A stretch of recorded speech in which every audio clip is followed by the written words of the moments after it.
دوست کے ساتھ اتنا اخلاص رکھو کہ معمولی تغییر پر زوال پذیر نہ ہو۔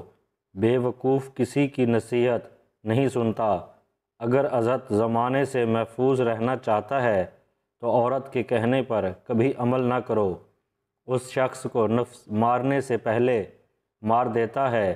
جس شخص کا دوست حاسد ہو، تحمل کرنا بہترین نیکی ہے۔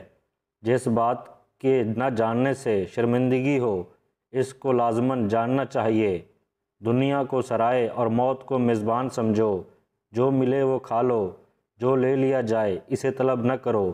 پہلے اپنے عیب دور کرو، پھر دوسروں کے عیب پر نکتہ چینی کرو۔ انصاف سے کام لوگے تو دوست زیادہ اور دشمن کم بنیں گے۔ کسی کے عیب تلاش مت کرو، ہو سکتا ہے کہ کوئی تمہارے عیب تلاش کر لے۔ بغیر ضرورت مت بولو اور نیک صحبت رکھو۔